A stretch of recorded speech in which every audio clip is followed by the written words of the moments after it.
I got loyalty, got royalty inside my DNA.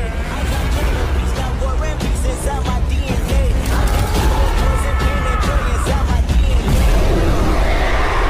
Hello and welcome back to my channel, Fanfic Fantasy. Join us as we delve into the realms of fanfiction and fantasy, bringing you the best stories and discussions. Today, we're kicking off the first part of our series. What if neglected Naruto became a feared god and had harem? If you enjoy this video, please give it a like and subscribe for more content in the future. The author of this story is THBehemoth from FF.net. All the relevant links are in the description. Feel free to say hello to the author on their profile. Mistresses, stupid Uchiha-loving teams. Naruto fought for the 100th time. The day had been like any other, unfortunately. Flashback. He had arrived in Training Ground 7 at their usual meeting time as usual. After waiting for a few hours, their sensei finally arrived. After they listened to his lame excuse for the day, they took a D-ranked mission. How is pulling weeds a mission? Once they had finished, they did an hour of teamwork exercise. Well, Naruto tried to work with them. All he received was insults and punches to the head. Alright, that's enough training for the day, spoke their so-called sensei. Kakashi-sensei, when are we going to learn a jutsu or take a real mission? Asked Naruto. Sorry Naruto, but you're not ready for either. He spoke, never looking up from his book. You need to increase your chakra. How? He insisted. You haven't taught us how. You'll figure it out. Try asking Sasuke or Sakura. They have good chakra control. He answered, or didn't, before he shined away. He turned to look toward his team in hopes of help.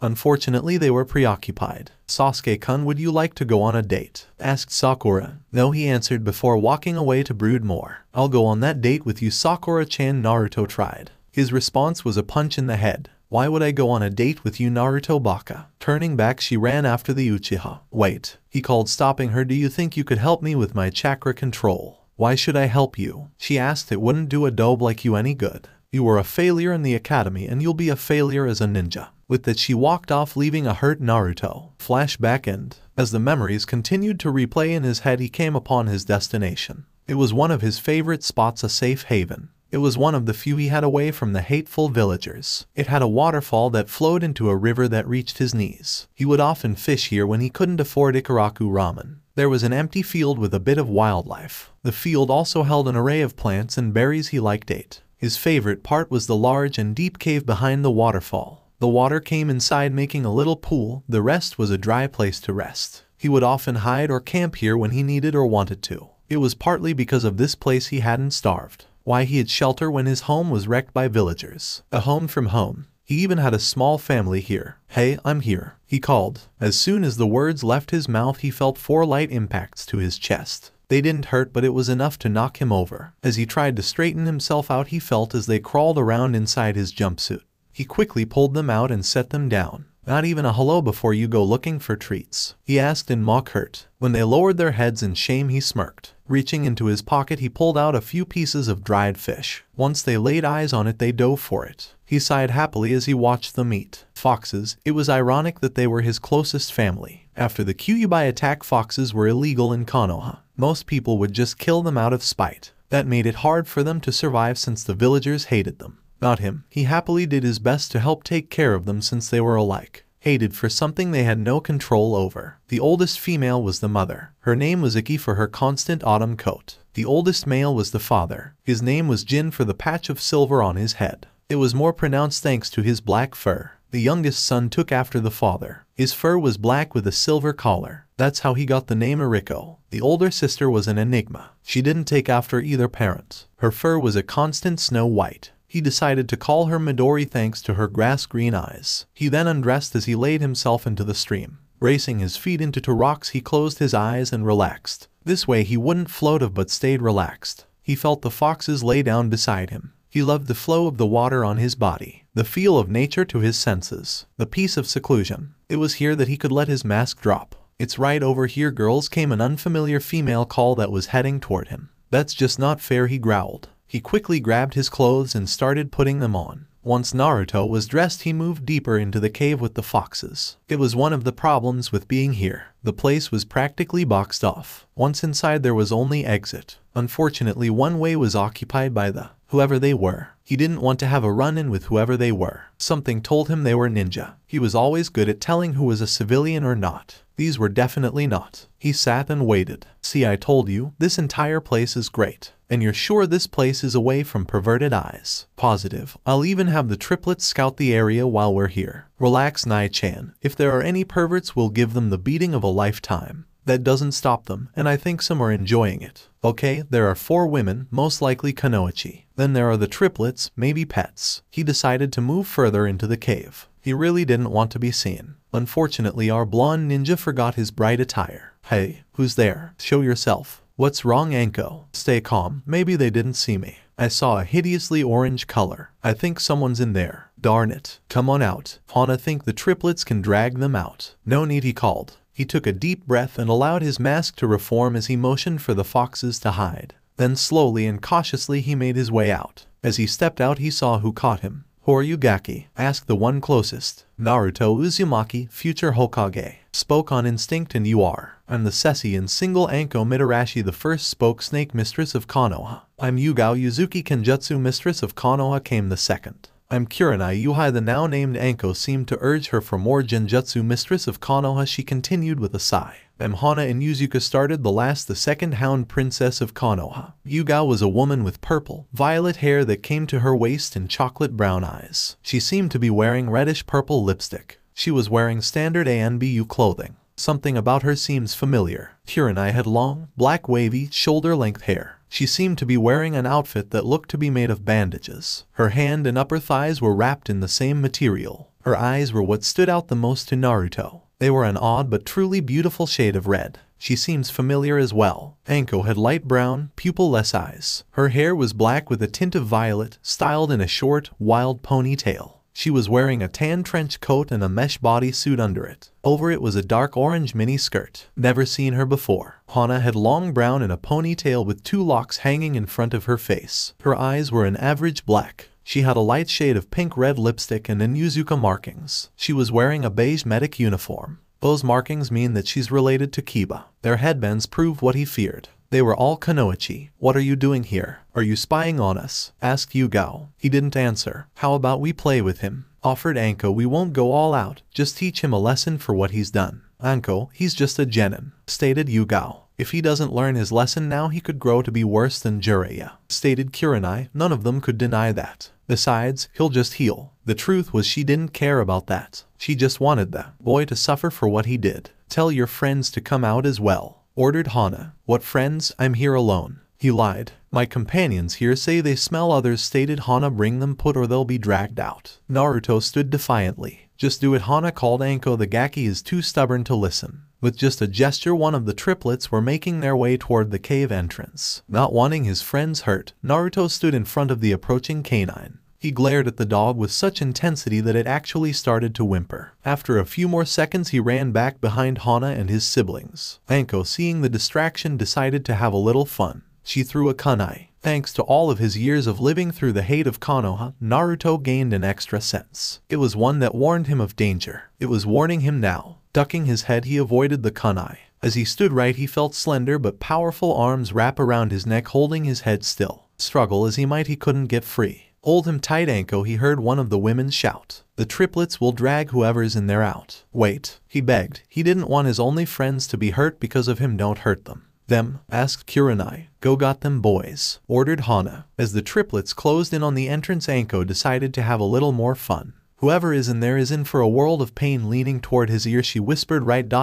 Foxy-kun. At hearing the name, his blood ran cold. They know about Kyuubi. That's why they're here. It was replaced by boiling rage. Using what little chakra control he had, he directed it to his arms. With all the power he could muster, he pried Anko's arms open. He broke free. Spinning in a full 180, he kicked Anko in the stomach. The blow didn't harm her, but it was enough to stun her. To say the Kunoichi and dogs were shocked would be an understatement. Anko was a jounin, a special jounin perhaps, but a jounin all the same. To see a mere genin force his way free was truly amazing. Putting his hands in a cross form, he shouted his signature technique, Shadow Clone Jutsu. At the name, 10 solid clones appeared. They took a protective stance in front of the cave. "So the little Gaki wants to play, huh?" asked Anko. "Well, let's play." Charging forward, Naruto threw 2 exploding tags toward the women. As they scattered to avoid the explosion, the clones charged. "This is getting out of hand," spoke Yugao as she dodged another kunai. "We have to restrain him." They nodded in agreement. "Hey, Rent," Hana called. "You're not the only with moves." Weaving her clan's hand signs, she called, "Man, beast, clone." At the name, the brothers jumped to her side and went up in smoke. When they were visible, it was revealed that they took her form. After weaving more signs, they all dropped to all 4. Ninja art, beast mimicry, all 4's jutsu. They charged forward before jumping into the air. Multi-fang over fang. All 4 Hanas began to spin, taking a blurry, drill-like form. The attacks then began to rotate around each other as they charged forward. They tore through the clones. Naruto saw the direction of the attack. They were heading toward the caves. He knew what he had to do. Thinking he would just jump out of the way, the Hanas pressed the attack. To her surprise, he only put his arms up to defend himself and stood defiantly. "He'll move," she thought, as did the rest. "He'll move. He'll jump away. Move already." He didn't. "Move, Yubaka," Hana called, but he didn't, and it was too late to stop their attack. Each Hana hit Naruto full on. They tore through his clothes and his body. He fell to his knees bleeding. Once the attack ended, the real Hana turned to ask why he took the attack. Or at least she tried to. As soon as she turned, she saw a kunai fly past her, a kunai with a tag. Each Hana barely had enough time to cover themselves in a coat of chakra. It was enough to save them from the explosion. The blast knocked them each far back in a different direction. They transformed back and were unconscious before they hit the dirt. Naruto would have continued if it weren't for Anko. Striking shadow snakes. Multiple snakes ejected themselves from Anko's sleeve. Turning, he was able to see the attack, but not dodge. The snakes each coiled around his limb and various parts of his body. Each snake then latched onto Naruto with their fangs. He felt the burning sensation as the venom spread through his body. "The poisons in these snakes aren't lethal, but they do cause great pain," stated Anko cheerfully. To her continued amazement, Naruto had more surprises. Using his very will and chakra, he moved his hands together. She herself added chakra to strengthen her technique. But it wasn't enough. Not when facing a host of a tailed beast. "This Gaki has more chakra than even me." Shadow Clone Jutsu. Summoning 4 clones, he smirked. "Kurenai Jinjutsu," ordered Yugao now. Kurenai began weaving. They each drew a kunai and cut through the snakes, freeing the original. They gave a cry as they rushed forward. Anko drew another 2 kunai and took aim. Not know which was the real one, Anko threw them toward non-lethal spots. They both hit their mark. The first hit a clone, dispelling it. The second hit Naruto in his upper leg. It embedded itself deep, drawing blood. The pain was only intensified from the venom. Anko cried, "Kurenai, you stopped my Jinjutsu before it set in." "Oops, sorry about that," Nai-chan apologized, the sheepish snake mistress. He continued forward, not even losing speed, with only a limp and slight flinch to show he was hurt. The remaining 2 of them proceeded to henge into demon windmill shurikens. Looking at his opponents, he took aim. Need to get rid of the biggest threat. With a spin to build up momentum, he threw it with all his might. It flew past the snake mistress and the Kenjutsu mistress. He was aiming for Kurenai. She had to admit, she was impressed. Naruto was holding his own. He even managed to take out Hana and the triplets. Turning her head, she let the giant weapon fly past her. She never noticed it graze her cheek. But it's not enough. The shadow windmill henge flew right past her, lodged itself into a tree. It dispelled itself a second after contact. Kurenai asked a hesitant Yugao, "Are you okay?" In her confusion, she felt a warm moisture drip down her cheek. Bring her hand out, she felt the spot and pulled her hand back. There was a light stinging sensation. She looked at her hand, blood. That henge, ... it was real. She stated in shock. A real illusion ... that should be completely impossible. Even the sum of the greatest Jinjutsu users in the world can't make a real illusion. Naruto prepared the second shuriken. As he prepared to throw it, something clamped down and stopped his arm. Painfully, it caused him to drop and dispel his clone. Looking at what stopped him, he saw that one of the triplets had latched its fangs around his arm. He felt a second latch onto his one of legs. The final blow came from Hana herself. She tackled Naruto from behind, pinning him under her legs. She held a kunai to his throat, forcing him to be still. "I've had enough of this," she snarled. "We'll find out who you're hiding." As soon as the words left her mouth, the final brother stepped forward, out of the cave. What Naruto saw in the dog's mouth horrified him. It made his blood go cold in his very veins. It was the foxes. The dog was dragging their bodies out by their tails. "No ... no," he pleaded. "This can't be happening, not them." Naoki, Jin, Ariko, Midori. When they didn't respond, his fear was taken. In its place, he was given hatred. It was raw and uncontrolled hatred. It was so much that he even started to pull on chakra from the Kyuubi. This isn't good, the Kunoichi thought as one. They didn't know what to do as they watched the red chakra become visible. All they wanted to do was punish a pervert. Now things were truly out of hand. He knocked Hana and the two triplets off just by simply standing. There were burn marks on them as well from Kyuubi's corrosive chakra. He dashed toward the family of foxes. When the remaining triplet saw the approaching Naruto, it dropped the foxes and fled. As he knelt down to them, he calmed himself down. The Kyuubi's chakra began to disappear. He was angry, but he wasn't blind. He saw what had happened to Hana and her dogs. "Come on guys, get up," he pleaded. He wanted his family to be okay. "Come on, you guys are all I have." They didn't move. They all just laid there, unmoving and lifeless. He reached for them but pulled back when his blood fell on them. He didn't want to let Kyuubi's influence touch them. He turned his attentions back to his attackers. They flinched at the level of hate in his glare. He felt both his rage and Kyuubi's chakra return, with a vengeance. It was more potent. You could even see a fox head grin at them. "Damn it, he's drawing on the fox and Hana is out. No choice. Everyone, we need to end this. No more holding back," spoke Kurenai. "I need a distraction." "Come on," Naruto shouted, "I'll take you all on." Anko went first. Jumping high into one of the trees, she yelled, "Multiple striking shadow snakes." As the name said, multiple snakes flew toward him, much more than the first time. However, they weren't aimed for him. They were aimed for the foxes. He rushed back to their side to take the blow. As the snakes hit dead on, it seemed that the masses of them consumed Naruto and the foxes. With a mighty roar, he sent out a shock wave of chakra. It tore through the mass of snakes, leaving only shreds behind.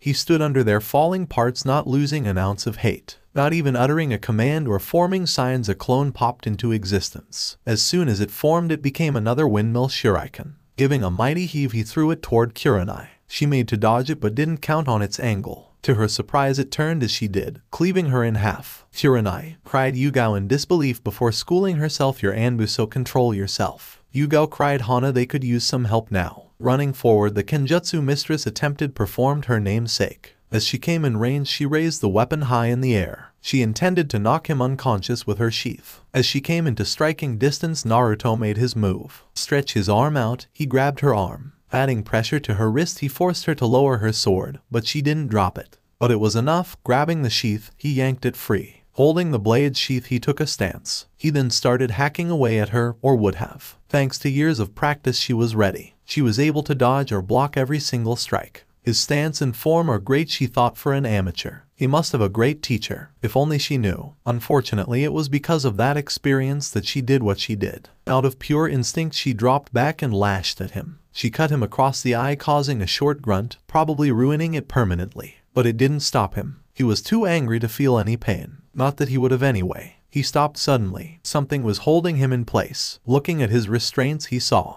vines. He struggled against them. He even hit them with the sheath, but they just carried him off the ground. Now he had no leverage. String bean bind illusion. Looking toward the one who named the attack, he saw a giant bean pod. As it opened, Kurenai stepped out. "This is a Jinjutsu from the Kurama clan. You won't be getting out that easily." "What are you doing?" asked an aged but powerful voice. "Release him." They turned to the source of the voice. Standing before them was the Hokage, and he was angry. Kurenai stepped forward. "Hokage-sama, She was cut off. That was an order," he stated. She did as she was told. As soon as he was free, he charged Kurenai. With a powerful jab, he struck her in the stomach with the sheath. He continued charging, painfully pushing Kurenai along the dirt. Coming to a sudden stop, he drew the sheath back. Kurenai dropped to her knees, gasping in pain. Raising the sheath, he brought it down across her face. She was out cold as she hit the ground. He prepared another strike when he felt the familiar sensation of fangs biting into him. "We're done here, Gaki," stated Anko. Dropping the sheath, he grabbed two of the snake. With a might heave, he pulled Anko free from the tree, but he didn't stop there. He kept pulling, and with a spin he aimed her. She crashed face first into the downed Hana. Turning, he looked toward Yugao. "And then there was one," he stated coldly. "That won't be necessary, Naruto-kun." Turning to the voice, he saw a rush of red and white, five-pronged seal. He felt an intense pain in his stomach where he had been struck. As the chakra faded, so did his consciousness. Apology. After removing the seal from Naruto, they stood outside of the hospital room. Inside was Naruto resting after the ordeal. The doctors had checked him over. They say he'll be up in the morning. He doesn't need this. He had allowed his surrogate grandchild the secret. Hiruzen was always aware of Naruto's comfort spot. It had kept him sustained, so he saw no reason he couldn't have it. It was out of the way so Naruto had all the peace he could want or need. Until now it was a good thing he made regular checkups on him. Of all the irresponsible and stupid, parented, the four Kunoichi stared at their village leader. They felt an immeasurable amount of shame from their action. "Do any of you have anything to say?" he asked. They each flinched at his cold tone. They were used to their kind and soft-spoken leader's warm tone. Not this cold tone that could cut even steel. "I have never felt this disappointed in you three," he stated, "you two especially." He pointed to Anko and Yugao. "What do you?" asked Hana, but was stopped by his glare. "Yugao, you used to protect him as his personal Anbu guard when he was a child. The only one that would." He whispered the last part. Why? It was true. All of the other Anbu would sit back and let the civilian and ninja beat on Naruto. On many occasions they would often join in. She was the only one that would save him, both on and off duty. "I am sorry, Hokage-sama," was all she could say. "You will turn in your mask. You are on suspended," he stated. "You will return to regular duty as a jounin." "I understand," she stated. "Anko, you know his pain." It was all he said, causing her to reach for her neck. It was all he needed to say. Anko wasn't very well liked in the village thanks to her sensei. She was used by him, blamed for all of his crimes. She even had a burden that she never wanted. Now here was one of the few people that accepted her, now utterly ashamed of her. She couldn't feel lower. "Hokage-sama, they would start but never finished. They were too ashamed. Anko, I was going push to let become a full jounin.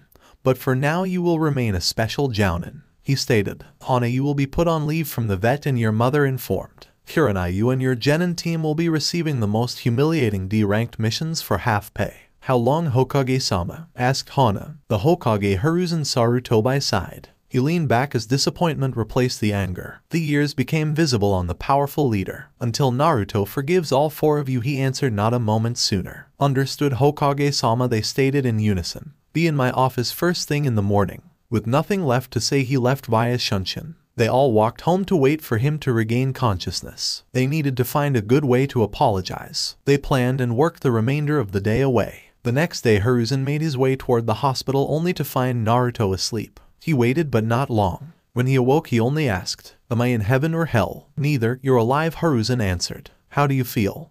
"Okay, good, come with me." He grabbed Naruto Sunshine to his office. When Naruto looked around he found himself surrounded by his attackers. They expected him to shout out, attack, or even panic. He did none of these, he only looked at them. "Who ordered you to kill me?" he asked so offhandedly it scared them. "What?" asked Kurenai. "Don't play dumb. Was it the shinobi or the civilian council?" He snapped. Neither, Anko answered. "Does it happen so often that he can be so casual?" "I would be out for blood." "So you all just hate me as well?" he simply stated. "No," shouted Yugao, "none of us have anything against you at all. Right, girls?" They all agreed. "Then why?" he growled. "Why attack me? Why kill my only piece? Why kill them?" "The foxes?" asked Hana. "Yes," he answered blankly. "They aren't dead," she stated. "When I found them they were healed to near full health. I healed them the rest of the way." She added proudly. "Why?" he asked in shock. "How? We and Yuzuka don't hurt canine if we can avoid it." What she had her companions did to the foxes have shamed her so much. Her mother was so angry that she took the triplets from her until the Hokage's punishment was over. She even made Hana go back to help the foxes. That's how she knew they were alive. "She is telling the truth," Naruto stated, their leader. "It seems that when your blood fell onto them and has some healing properties, we will have to do some tests later. Please hear them out." "Thank you," he stated. "They are very important to me." When Hana took a discreet look at the Hokage, she asked with her eyes, "Did I do good?"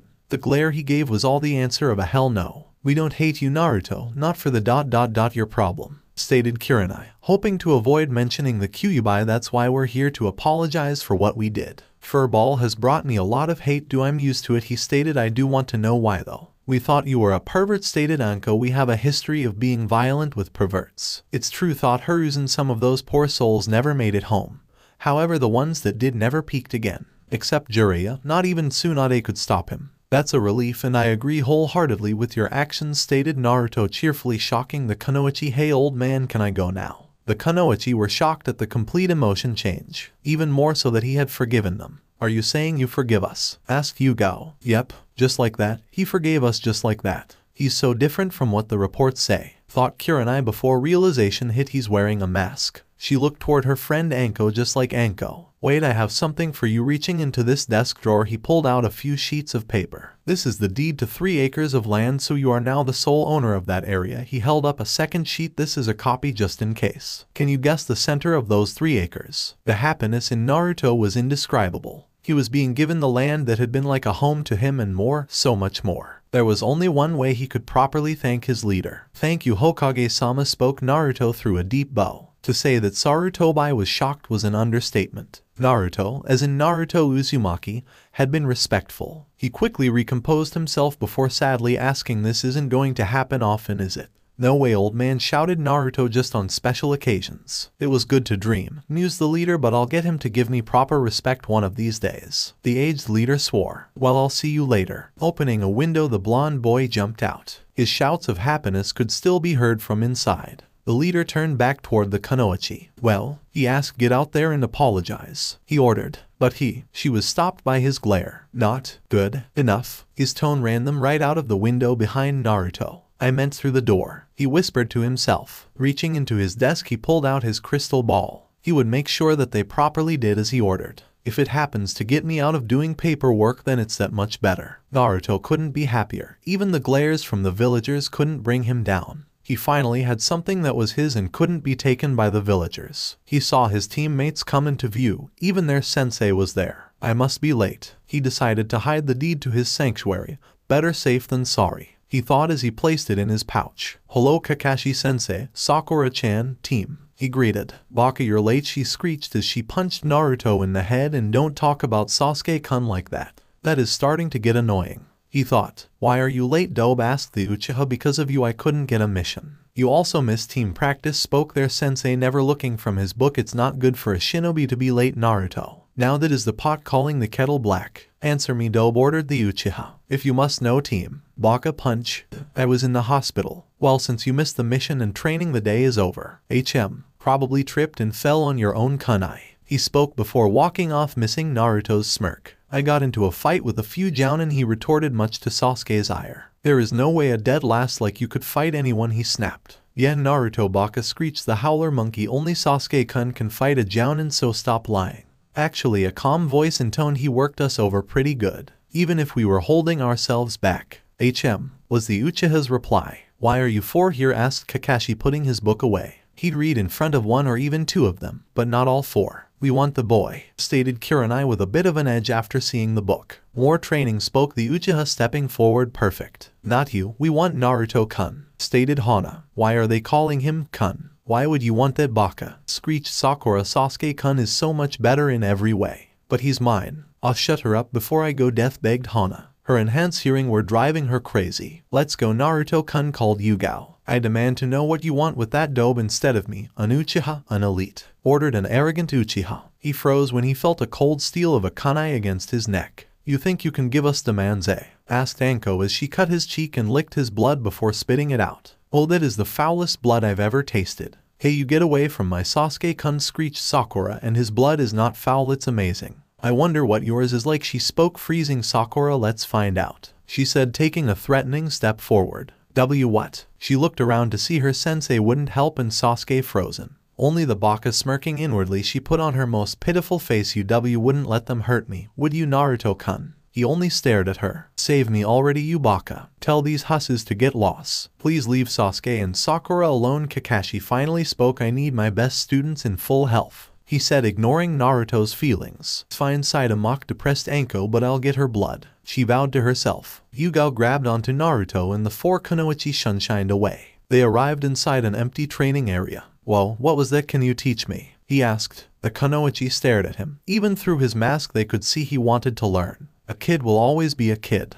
Drop the mask, Gaki ordered Anko. Anko, that's Yugao started. I'll drop mine if you drop yours, he stated, gaining a shocked glare from Anko. Not many could see through hers but her friends and those with a similar mask. Naruto-kun, we as in Anko, Yugao, Hana, and I feel awful about yesterday. Kurenai motioned to each, so we want to make it up to you, each of us. If it's out of pity then save it, he stated coldly. I don't need pity from anyone. It's not, Gaki stated Anko, we don't do anything out of pity. That earned her a smile, a real smile. Where shall we? Hana was cut off by a deep rumble sound. It seemed to echo from Naruto and cause him to shake. Was that your stomach? Anko asked in disbelief. Naruto had actually blushed from it. Well, I haven't eaten since yesterday, he answered sheepishly. How about buying me some food? He missed Anko's smirk. Here is a perfect chance for me to pay him off. I'll be a full jounin in no time. Well, Gaki, if you're hungry, let me introduce you to the greatest food ever made, she said with stars in her eyes. But I already know about ramen.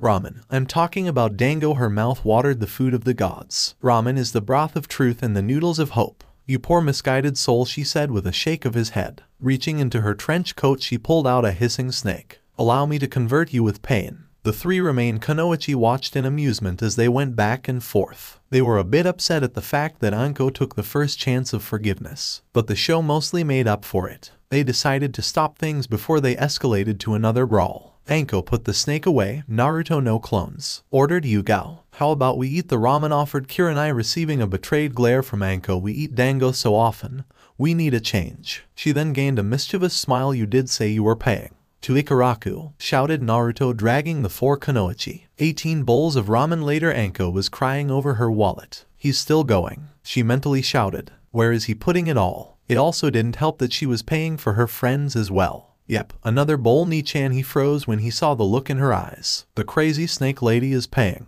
Let me guess, you offered to pay for the whole meal, didn't you? Asked Aim, the ramen cook's daughter. Yes, she answered, ignoring the snake lady name. Naru-chan, you aren't going to break this nice lady's wallet, are you? He froze at the accusation. Crap, I've been found out. As the sweat poured down, he remained silent. And no, nothing like that at all. That's good to hear. Tuchai spoke in his usual cheerful tone. It's good to see him with some friends and such beautiful ones. At that he eyed Naruto. I'd hate to ban him for being ungentlemanly. It's okay, Gaki here earned it, grinned Anko, leaning her impressive bust onto his head. Surely Naruto-kun brings team at least, asked Hana, noticing him tense. Naruto-kun, huh? When did my number 1 customer become a player? Tuchai asked, ignoring the question. It's not like that, they're just treating me as an apology for a misunderstanding, he answered. What happened? He asked, interested. We accused him without any evidence and were punished for it, Yugao answered, causing the 4 kunoichi to away ashamed. How would you ladies like to know a secret about Naru-chan's whiskers? I am asked in a mischievous way. This gained the interest of all the kunoichi. No, Ni-chan, he begged. Just give them a rub, spoke Tuchai before walking into the back, ignoring Naruto's call of traitor. Wait, if you don't do it, I'll pay for my own meal, he pleaded. Not happening, Gaki. Hana, hold him down, Anko ordered sadistically. Wait, Anko, I think you should take him up on that, reasoned Hana. Just look at how much he ate. As she looked at the piles of ramen bowls, her wallet started to feel very small. He had somehow eaten another 19 bowls. When did you? How did you? She looked him in the eyes. Why? You shouldn't turn your back on me, he chided. Remember, I'm the prankster from hell for a reason. Fine then, she growled. Pay for your own meal. Look like I'll be a special jounin for a little longer. After an extra 2 bowls, Naruto paid for himself and the kunoichi. Kurenai's turn. Since you are a genin, we've decided to take you shopping for proper clothes. A real shinobi would never be caught dead in that monstrosity. They heard him mumble something under his voice. Could you please speak up? We can't hear you, Yugao requested. It's all the villagers let me buy, he repeated. They either sell me out of date or ruin stuff for over double the price, usually both. Anko lowered her head in understanding. She went through the same thing when her sensei left the village. No one wanted to do business for the snake whore. His mask jumped back on. It's not all bad. I actually like orange. I know a place that will sell to you. It's where I persuaded Anko to go. It's a shinobi only store, so you can get clothes and weapons, but not food or household items, spoke Kurenai. Where is it? What's it called? Can you show me? He asked almost desperately. Come on. Grabbing his arms, she sunshined them away. They reappeared in front of the shop. It was a wide 1-story building with several wide windows. A symbol of a Chinese dragon coiling around a leaf sat on the center of the roof. There was one thing that really caught Naruto's attention. One of the windows were boarded, and it looked as if it had been boarded several times. This is the leaf dragon, stated Anko. You can get anything for a shinobi here or have it custom made, be it clothes and weapons to fighting styles and low mid-level jutsu. Walking inside, they were greeted by the owner standing behind a counter. He was a tall man with strong-looking hands and arms. He seemed to be going gray but gave off the power of a man in his prime. He watched each customer with a calculative eye. There was a long scar running down his cheek. A new customer, huh? He asked. Who are you and what can I get you? Cough demon, cough brat, one of the customer hinted, not too subtly. Instantly Naruto turned to leave but was stopped by a hand on his shoulder. Surprisingly, it wasn't from either of the kunoichi. The hand was from the owner. "Excuse me a second, sir." He spoke kindly. "This is going to be good," giggled Anko. The owner calmly reached over the counter to the one that had broken the third's law. Grabbing him by the scruff of his neck, he hurled the man out the boarded window. Reaching under his counter, he easily pulled out a large twin-headed axe. "Does anyone else want to insult my customer?" he asked menacingly. "I have plenty of windows." Silence. No one was crazy enough to say anything. A few people did leave quietly. "They'll be back. They always come back." He ran one of the best shinobi stores in the village. "Naruto, this is Daiki. He did the same for me the first day," spoke Anko. "Perfect shot." "Doesn't look like it," spoke Hana. "You missed the center." "Wasn't aiming for the center. There was a rusty nail sticking out." He grinned. "Like I said," gloated Anko. "Perfect shot. Now what can I get you?" he asked Naruto. Naruto was in a state of shock. Not only was this man allowing him to shop here, he had protected him. "We want to get rid of this," she motioned to his jumpsuit, "and make him look like a proper shinobi. But leave some orange, he seems to like it." "All right, kid," he spoke. "Strip and spread," he ordered in a serious but slightly dark and sadistic tone. "What?" cried Naruto, ready to jump out the newly opened window. "Wait," Naruto shouted Yuga over Daiki and Anko's laughter. "I need to take proper measurements," he said after calming down from his laughing fit. "Your jumpsuit is too bulky." "That's just how he pranks new customers," spoke Kurenai before sending him a glare, "and speaks to his long-time customers. You think you would have learned after all of the people you've run off or the kunoichi who have attacked you?" chastised Hana. "This means war," spoke Naruto low and sinisterly. He was the king of all pranksters in Konoha. He would not be a prank victim without retribution. No one pranks the prankster from hell and gets away with it. Now Daiki paled. He had heard how Naruto pranked people for revenge. They would always be remembered for their high degree of humiliation. No one shakes a bee's nest without getting stung, he thought. "Wait, I'm sure we can reach an agreement." Daiki spoke, sweating heavily. "I'm listening. I have an elite set of training weights in the back," he hurried. "They only need chakra, so you won't have to take them off during battle." He explained, "They're yours ... for half off. I need to eat too." Naruto's mouth was watering at the prospect of those training weights. He could train at all times while doing the simplest of tasks. "I'll get stronger in no time, believe it." "Deal," he spoke with his best poker face. As Naruto had his measurements taken, a thought occurred to him. It had been bugging him since they had picked him up from his team. They had given him an answer, but now he wanted the whole truth. Once the measurements were finished, Daiki went to the back. He chose that moment to ask, "Why are you all doing this for me?" he asked. "I told you that I forgave each of you in the old man's office, so I want the real reason." "We told you." "You're lying," he stated. "I know when I'm being lied to." "We ... felt sorry for you," Anko answered before mentally kicking herself. It was half true, but if he is anything like me, he'll... Not even getting a chance to finish her thought, he starts speaking. "Pity, you did this all out of pity." He was already walking put the door before he was pulled back. "Naruto, I think you should know the whole truth," stated Yugao. They told him everything. How the third Hokage ordered an apology. How he demoted them until was fulfilled. "Everything." "I see," he stated calmly. "I'll tell him I forgive you and you can go back to your lives. You won't have to bother with me again." He whispered the last part sadly. "No," stated Anko. "What?" he asked, confused. "Isn't this what they want?" "I said no," she repeated. "I am going to apologize properly. Tell me what you want." "You don't need to," he stated. "I said tell me," she hissed. "Do you want money? Jutsus? Do you want someone dead?" she thought. "Do you want me to sleep with you?" No, maybe and no," he stated. "I don't want you to do something out of." He was stopped by a hard slap across the face. Daiki, who had returned, thought that will leave a mark. He had no idea what was happening. He just knew it would be best to stay out of sight. "You asked me to drop my mask, right? Well, here," she stated. "Look at me." He did. He looked her in the eyes. He saw everything, her pain and regret. There was the fear that it would never end.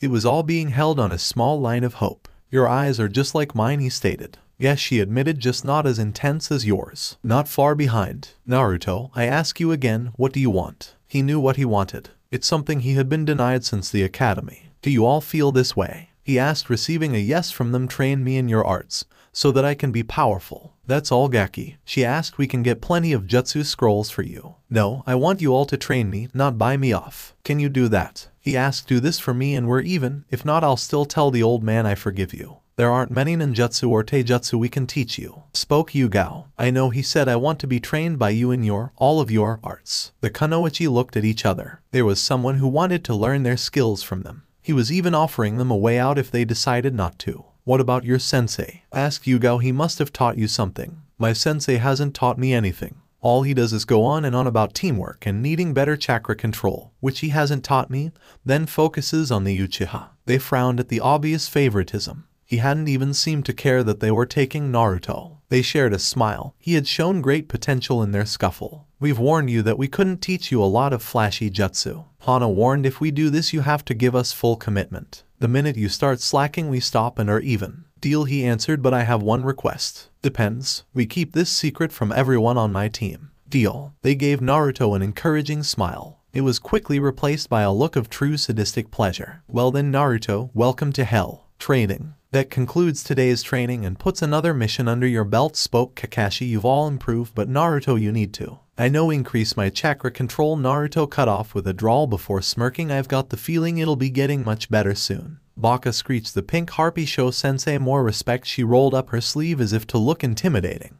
To her and everyone else's surprise he just looked bored. Are we done, sensei? He asked, still bored. I need to go. Yes, he answered, never looking from his book. As Naruto turned to leave he heard the arrogant voice of the Uchiha. What does a dope like you need to do? He too was cut off. Hang around those whores of yours. Shut it, team, he snapped, and don't call them whores. They're better than any woman you'll ever get. If any, the way you turn down your fangirls. Naruto, you need to be more respectful of your teammates, spoke Kakashi into his book. Yeah, you should know your betters and I can't stand this. Goodbye, cruel world. Naruto shouted. Let boss deal with them on his own. Grabbing a kunai he impaled himself. He just couldn't deal with them any longer. He went up in smoke. A shadow clone, they thought. Since when? Naruto was excited. Today was the day that things changed. It was the day that he started getting proper training with his new senseis. He had gone to the Hokage and told him that he had forgiven the Kunoichi. After a few minutes of discussing everything he agreed to Naruto's terms. They had decided to train him in rotations so that they could keep up their duties. He would train with Anko and Yugao, then Hana and Kurenai. The only real downside was he had to wait for Deki to make his cloths since they were custom made. They'd take a while to be done. Until then it's just you and me jumpsuit. The second and most obvious was his team. They made my clone kill itself. An upside to that was that he had been training all day. He was wearing the weights that Deki had sold him. They were 100 pounds on each limb, and chasing that cat was a great workout with them. I just couldn't stand that Uchiha always trying to be better. Time for my real training, he stated to himself, and then I could get a few bowls of ramen. Now here he was at his training ground on his land toward. He loved how that sounded. He looked around and saw the open field. The only one there was the foxes, who were playing with the foxes. Where are they? Though I know they aren't like Kakashi-sensei. He closed his eyes and relaxed as a smile appeared on his face. So that's your game, huh? Hello, Anko-chan, he greeted over his shoulder where she stood silently. With a kunai in hand, Yugao-sensei into a tree where his second sensei dropped from. How do you always know where we are, Foxy-kun? Asked Anko, impressed. And how come only Anko gets a chan? Asked Yugao. I've always known when people were near me since I was little. He answered honestly. And though Chan? Asked an intrigued Yugao. It doesn't seem fair. You didn't threaten to do horrible things to me with a snake if I called you San. He answered blankly. Well, now you call us all Chans or Sensei Gaki, spoke Anko. That way my friends aren't jealous. On a serious note, stated a lightly blushing Yugao. She may have been a little jealous. You say you feel people. Yeah, it used to help me hide from the mobs when I was little. I've gotten a little better at it. Naruto, are you a censor? Asked Yugao. She didn't want him to even think of those mobs. The what? He asked. They didn't cover that in class. Asked Anko, shocked. Censor Nin were the best trackers, even better than her clan, not that they'd admit it. That's something important. I thought they'd warn you about them. They probably did, he answered. It was probably one of those days they'd kick me out of class. How much have they neglected this kid? Were their collective thoughts, they needed to do their best to make it up to him. Naruto, I want you to do me a favor, spoke Anko. I want you to focus and tell me where the foxes are. Looking around he saw that they were indeed gone. Relaxing his body he felt as far as he could. Raising his hand he pointed in their direction. 10 meters that way, he answered correctly. Now they are moving toward us. They'll be here in 6.5, 0.4, 0.3, 0.2, 0.1. Just as he predicted, they came busting through the woods. The Kunoichi gave a smile of understanding. Well, Gaki, you are a censor, Anko spoke. We'll try to train you in that as well. Truth be told, she didn't know what she was going to train him in. Impress us and we'll teach you a jutsu. Naruto, please make as many clones as you can. He did so without question. Soon the field was full of hundreds of Narutos, that is. A lot. I can make more if you want, he offered. He was proud of his clone skills. No, first thing we need to work on is your chakra control, stated Yugao. First thing we'll do is tree climbing. Focus your chakra to a certain point and maintain it as you take a step. I have come up with a way you can work on that, your reflexes, and entertain me, stated Anko sadistically. I don't like that entertain part, he stated fearfully. Where's this going, Anko-chan, and why do you have that smile ... Why do you have that kunai? Dodge, she shouted at the top of her lungs. Throwing the kunai directly at him, she frowned. She threw it slow enough for him to dodge, but fast enough for him not to know she did. I have a reputation. However, all he did was let it hit him in the arm. If it had been the real one, he'd have a horrible gash. That's what she was talking, Naruto stated. Kurenai clone or not, you just took a kunai to the arm. I have a high pain tolerance, he stated. Naruto-kun spoke a sad Yugao. We know about the villager. No need to hide anything, not from us. The villager would often gang up and beat Naruto until he was physically broken, but never emotionally. His birthdays were the worst of them. Instead of beating, they would actually torture him. It had happened so frequently that only the birthdays were the ones that truly hurt. They stopped when he started his ninja training, but the damage was done. That is why we to kill two birds with one stone, spoke Yugao. Using your clones you can work on chakra control. What do my clones have to do with this? He asked, and what will I be doing? The Kunoichi frowned at this. What has Kakashi been teaching him? They knew he was neglecting Naruto's training, but this was ridiculous. Your clone's knowledge will pass on to you, explained Yugao. You can train faster in anything but not strength, speed, or reflex. It was how most Anbu trained. That was with 2, 3, or 4 clones. Naruto had much more. If a clone is destroyed, you won't be able to get stronger. Now, dodge. This time the clones dodged good. Now I can begin having fun. Dodge. She is enjoying this a bit too much for my taste, he thought. They decided to train in another part of the field.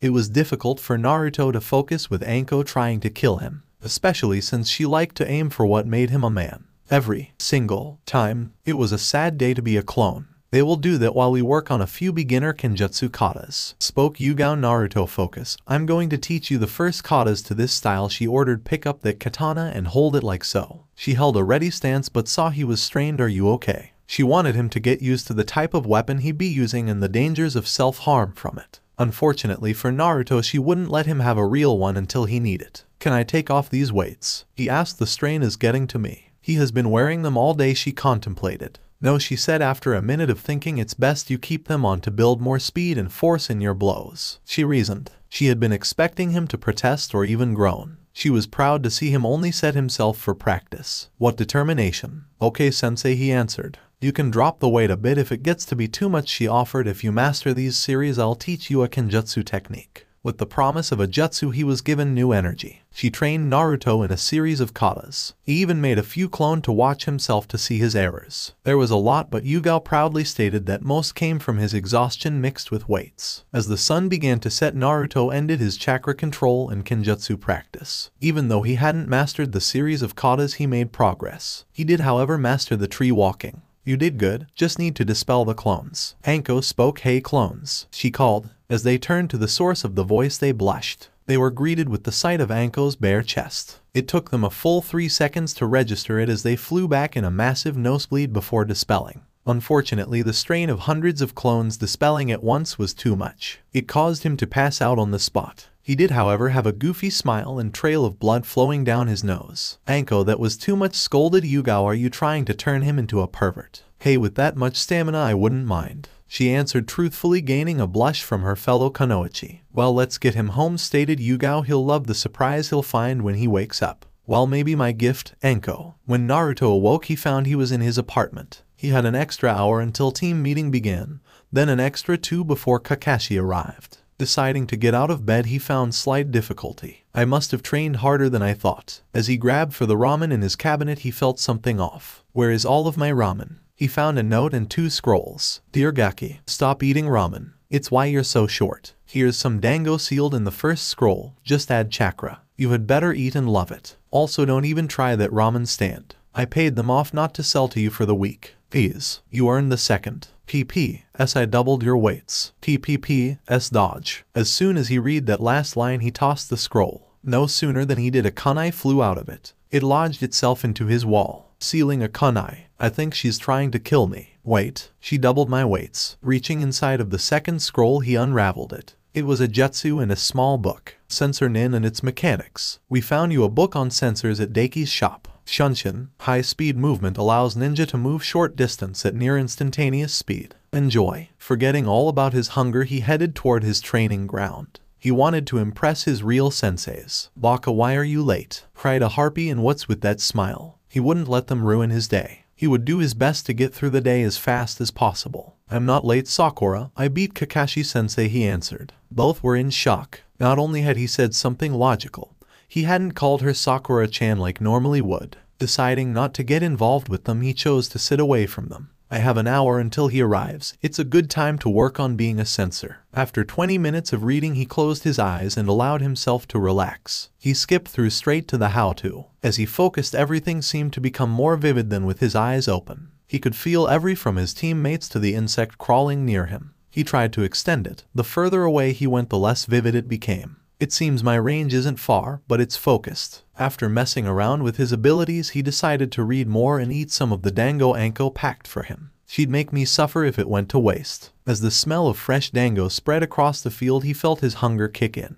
At the first bite he thought, not ramen but a close second. He sat back in peace, enjoying the book and food. "Hey Baka, give me one of those," howled a certain pink-haired monkey. And just like that, my piece is gone. "No," he answered. He wasn't giving up anything given to him by one of his senseis. Not to any of them. What?" she asked. She had just been denied something by Naruto. It was hard to believe. "He's supposed to worship me." "Yo, sorry I'm late. I got lost on the road." "What are we learning today, sensei?" asked Naruto. He wasn't going to listen to another excuse. "I can't teach you much until you increase your chakra control." Turning to his other students, "Sasuke, I have a new technique for you." "Sakura, I want to watch Sasuke-kun train," she stated. "If you don't train Sakura, you'll be weak," stated Naruto. "Who asked you?" she screeched. "I'll have Sasuke to save me and then we'll get married." And he just tuned her out. "Can I be dismissed?" he asked. Not even waiting for an answer, he walked off. He doubted any of them heard him. He wanted to get some real training done. "Hello Hana-sensei," he said from his book. "You can stop hiding, Kurenai-sensei. I knew you were there the minute you came into the field.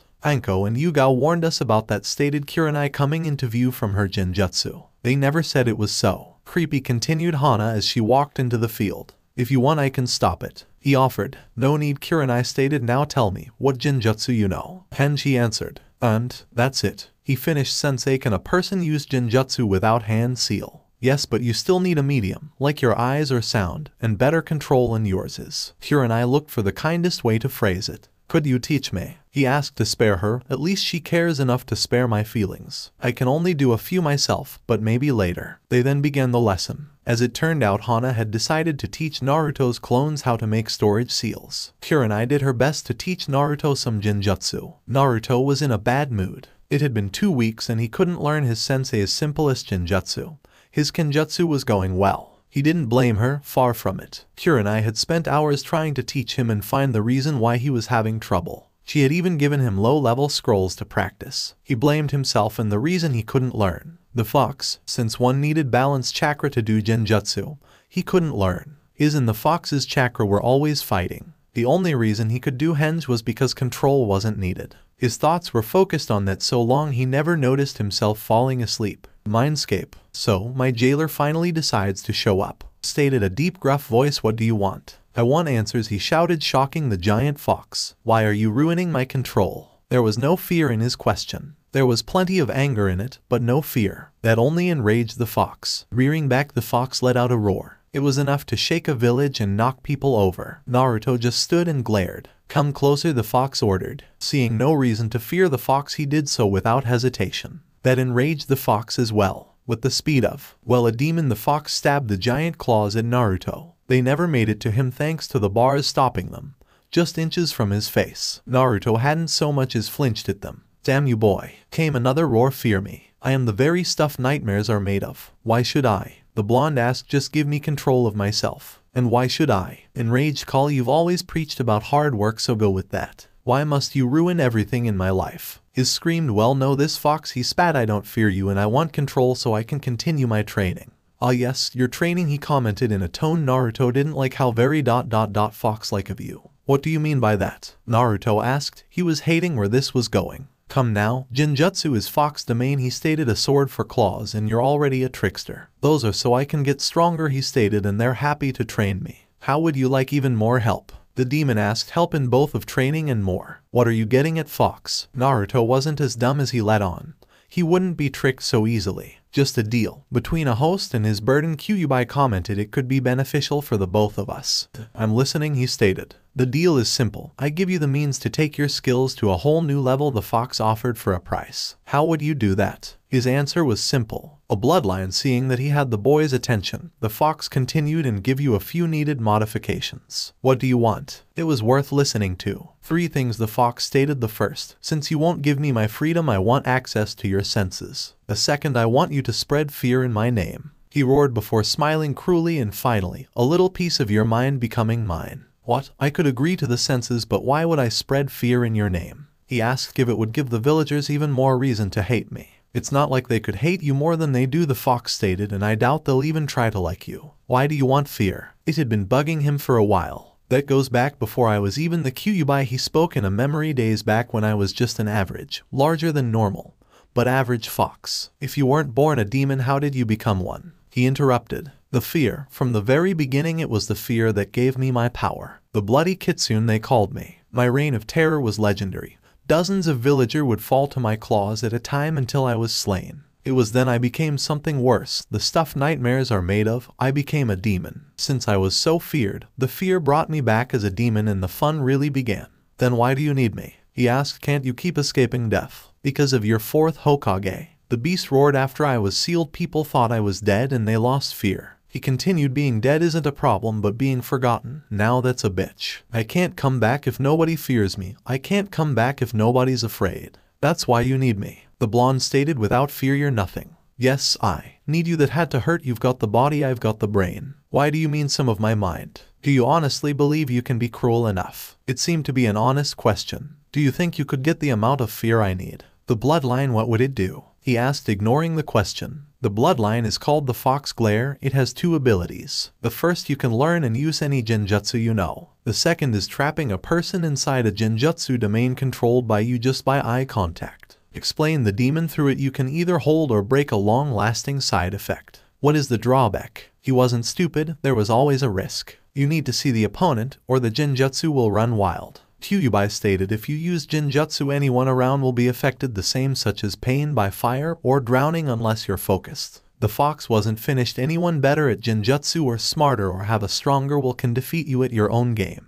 Taking a moment to think, it also can't be turned off or hidden through genjutsu, so good luck hiding it. Anything else? You can detect genjutsu but not break or copy it, the fox added. Those are your own skills. And the modifications would I receive? Enhanced. Everything with slight fox features. You blood will be a great cure for all ailments. Taking another minute to think, I will also train you in a few techniques so your body sensing skill will be taken to new levels. What's the catch to those? Increased levels of bloodlust and cruelty. Deal. Kyuubi wanted to chuckle but wasn't foolish. The fox knew that so much as smiling could ruin the deal. Tear off 1/10 of the seal, the fox ordered, and prepare for pain. Doing so, Naruto experienced something he hadn't felt since his childhood. Pain. He felt pain coursing through every part of him. It seemed to be focused behind his eyes and in the center of his head. The fox's constant laughing wasn't helping. Damn fox, he got out before the darkness claimed him. Real world. Jumping up, Naruto was sure he wasn't getting back to bed. Damn fox, well, I have an hour until team meeting.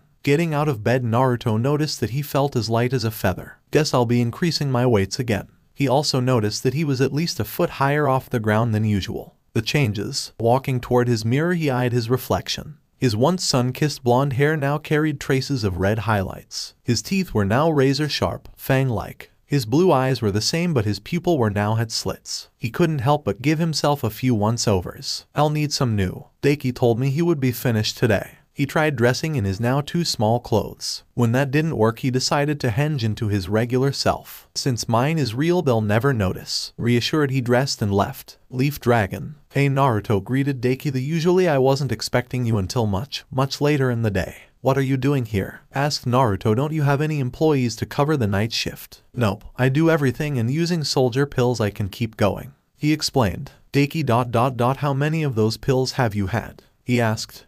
So I assume you're here for those clothes? He asked, ignoring the question.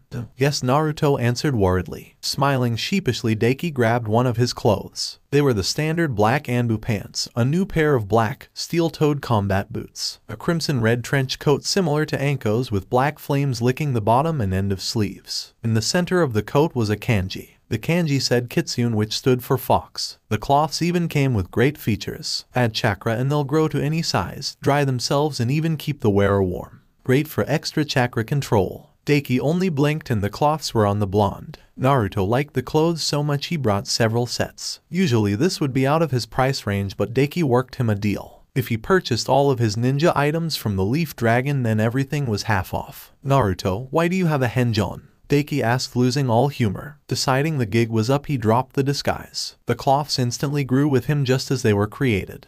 Well, the semi-blonde asked nervously, how do I look? Can't have the only useful shop hate me. Daiki stared at the now red highlighted blonde in front of him. His gaze was even and calculative. It made Naruto a bit uneasy as he stood there. You need something for the eyes, he spoke, to cover up their extra features. Have anything that can completely cut off my sight? He asked, relieved. I'm training and being a censor. Sure. Pulling a crimson cloth from somewhere, he handed it to Naruto. It's from the same material as your suit. Created it just for you. Written on it was a kanji meaning Mirage. As he tied the on cloth, he decided to explore until his sensei arrived. Maybe I'll go to an empty training ground. He continued around until he entered into a training ground. The area was littered with weapons and the posts were horribly beaten. He felt a powerful chakra signature and 2 weaker ones. It is most unyouthful to spy on my team, came a voice from behind. Naruto acted on pure instinct. Turning, he threw a kick toward the source of the voice. It never connected because his leg was caught. The grip on his leg was like iron.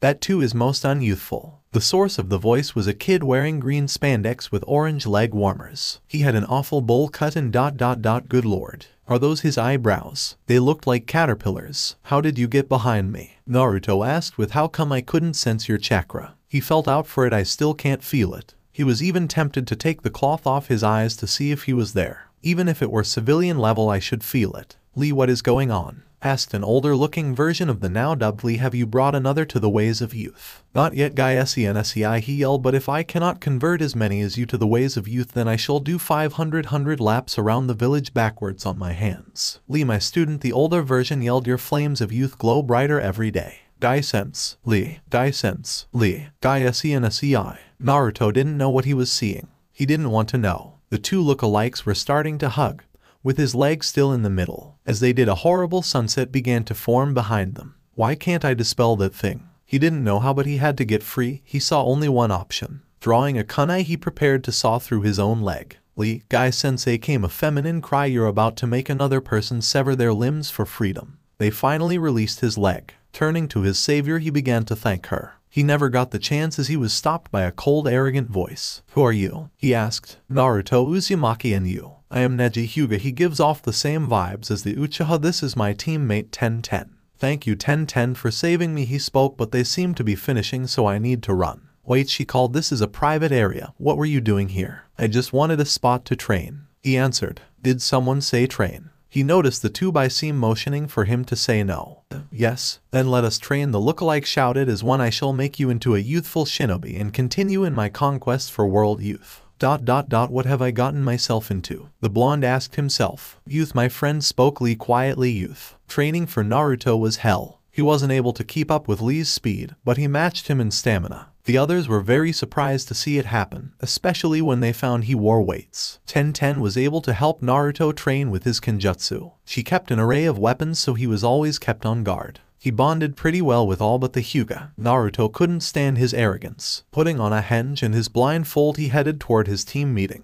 They were already in progress, most likely never noticing his absence. When he made himself known ... Well, he wished he hadn't. Naruto Baka, where have you been? Howled a pink monkey. You're late. Naruto just ignored her. He was too tired. Practice with Guy was tough. What posses me to schedule more with them? Naruto, where have you been? Asked Kakashi. And why do you have a blindfold around your eyes? It's for training. The blonde answered, not a complete lie. What kind of training? Asked the Uchiha. If it's useful, I should be the one learning it, not you. Deciding he wasn't going to deal with them, he turned to his teacher. I can believe he reads that stuff in front of us. We're minors. What are we learning today? The blonde asked. His answer was predictable. Since you missed another mission, we decided to do some teamwork. Hey, where are you going? To train, the blonde stated, but before that I feel the need for my oldest friend. Ramen, and lots of it. Ikaraku ramen. Hey old man, Tuchai, Naruto called. I am Chan. Naruto needs his ramen. 15 bowls later and he felt better. There was one thing that was making it difficult to enjoy the food to its fullest. Actually, it was 3 things, 3 people. Konohamaru rocks aren't square, he stated, moving toward his next bowl of ramen. So you saw through our disguise. The rock spoke. I expect nothing less from my rival. At the end of the sentence, the rock went up in smoke. There was a lot of coughing and complaining from the one inside. Udon, Konohamaru shouted, you used too much powder. Hey, you wanted a big entrance, Udon countered. Naruto-kun, who are these kids? Asked Ayam. Seeing an opportunity for their entrance, they began posing. And Konohamaru, future Hokage. I'm Udon, I like math. I'm Mogi, the cutest girl in my class. And together, taking another pose, they spoke as one. We are the Konohamaru Corps. They waited for some type of response and they got it. It was clapping ... from Ayam. Naruto had already turned back to his ramen. That's so cute, isn't it, Naruto? She asked. Not after seeing it every time I see them, he stated. Boss, can you teach us something please? Asked Konohamaru. Please. Sorry, but I have my own trading, he stated. I see. Mogi, bring out the big guns, Konohamaru ordered. On command, Mogi was in front of Naruto, giving him the puppy eyes. He tried to resist, but they pulled him to look. They commanded him to obey. I'm wearing a blindfold. How am I affected? Fine, I'm sure those puppy eyes are some kind of jutsu. I guess I'll teach them what I learned.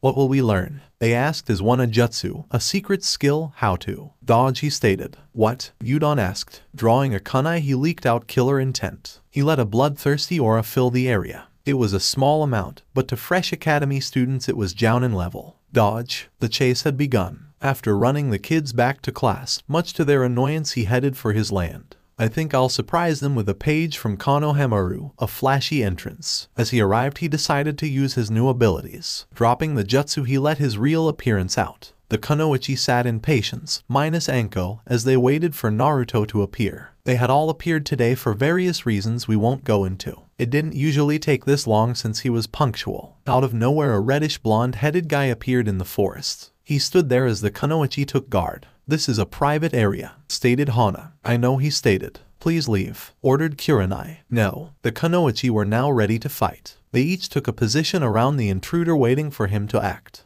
What do you want? Asked Anko. To meet some of the most powerful and beautiful kunoichi of Konoha, he answered. From there, it's anyone's bet. Who would they be? Asked Yugao, both upset at the compliment. Don't tell me he's a pervert. I'm looking at them. He spoke. Anko took the first opportunity to act. Drawing a kunai, she cut his cheek, allowing a bit of blood to flow. Compliments will get you everywhere, she stated, taking a lick at his blood. Wait a sec, Gaki. I shouldn't be surprised you've memorized my blood, Naruto stated, after the amount you've drained from me. What's with the new look? They asked. And were you flirting? I'd like to answer all questions, stated Naruto. Say over dinner. Naruto ... Are you asking us on a date? Asked Kurenai. As in all 4 of us? Maybe. Realization fell into place. He was Naruto Uzumaki, pariah of the village. Why would they even consider dating him? Sorry, he spoke. It was a foolish idea. Naruto, you aren't a fool, spoke Yugao. Yes, I am. I'm a no-name genin, he said, pointing to himself, and you are 4 of the elite kunoichi of the village, pointing to said kunoichi. Naruto, to top it all off, I asked all 4 of you out, he ranted. That was a perverted thing to do. I don't want to be a pervert. Why would you want to date us? Asked Hana. You all have been nice to me, he started. You're all amazing women, he continued. You're each skilled and proud, but not the slightest bit arrogant, he thought for a moment. And my time with you all has been the happiest of my life. They could see that he was really upset about this. He seemed to want a genuine relationship with them, not just a mindless pervert. They then shared a look. It was one of those looks women get when they're somehow having a conversation. They nodded their heads as if reaching an agreement. Naruto, you aren't a fool, Hana stated. Yes, I am, he countered, a demonically enhanced fool. Naruto, Yugao snapped. You are not a fool. Do you know why?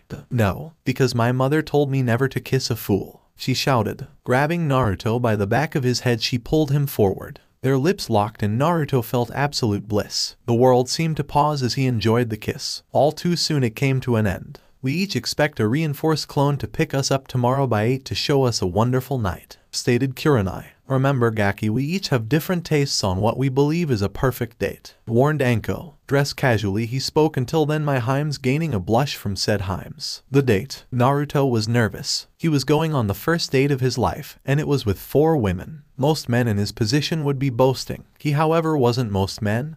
He stayed silent. He had taken the day off of training from his team in the kunoichi. There were a lot of things for him to do for his date. Not that he neglected his training. He sent multiple clones out to practice, some in Jinjutsu with the scrolls Kurenai left, some in the katas Yugao had showed him. Find something for each kunoichi to enjoy. Find places where he wasn't hated. Find out how to act on a date. Get advice on what to do for the date. I need serious help. Advice. Who can I go to? Should I ask the Ikaraku family? No. How about the old man Hokage? No, he's a pervert. I've seen those books. There's always Iruka-sensei. 10 minutes later and he was in front of his old academy. It seemed his teacher was giving a lecture. Oh, how I hated those. Deciding to spare the kids the pain he went through, he entered. Hey Iruka-sensei, I need your advice. He called. Naruto. He asked, shocked. I'd love to help you but I'm a bit busy with class. He looked at the class of children. They were either sleeping from the lecture or talking. Deciding to be honest to his teacher, he said, Sensei, you've lost them. Just tell me what you need. He said, annoyed, why does nobody like my lectures? Dragging his former teacher outside, he said, I need dating advice. Now Iruka had to admit that he was shocked. It didn't mean he would show it. He was after all both a ninja and a teacher. What do you need to know? He asked. Not even taking a minute to think, Naruto simply said everything. Flowers. Yamanaka flower shop. Hello, greeted Ino. Welcome to the Yam. Naruto. What are you doing here, Baka? He did his best to ignore the insult. I'm here to buy flowers for my date, he stated. I'd like to make a good first impression. Who would go on a date with you? She asked. I bet you just annoyed Sakura until she said yes. I am not going on a date with Sakura, he stated. He really didn't want to deal with a fangirl. I just want to buy some flowers and leave. Fine, she sneered. What do you want? I want 4 bouquets, each mixed with red and black, pink, orange, and white. One for Anko, Kurenai, Hana, and Yugao. Great, now I have to tell you what they mean, she sighed, annoyed. You probably just chose them for looks anyway. I know what they mean. Red, love. Black, the beginning of new things. Pink, elegance and refinement. Orange, warm, vibrant tones. White, humility and innocence. Ino was in shock. Not only had Naruto of all people picked out flowers, but he actually knew what they meant. How does someone like you know what they mean? She asked. Can I have my flowers? He asked, ignoring the question. Why would you need 4? She asked. Are you cheating on somebody? You are, aren't you? She accused probably some poor civilians who you lied to and said you did all the stuff Sasuke-kun did. How is Sasuke-kun? Has he mentioned me? Enough. He roared. I'm not cheating on anybody, he stated. I just want to buy my flowers for my dates. If you want to talk about the Uchiha, then find Haruno. Baka, she shouted. You should treat me with respect. I'm heiress to the Yamanaka clan and I don't have to sell you anything, she stated, but wasn't finished. And you are just a nobody. What is going on here? Asked a new voice. Ino and Naruto looked toward the source of the voice. It was Inoichi Yamanaka, Ino's father. He had been watching from the beginning. Your daughter refuses to sell to me, stated Naruto.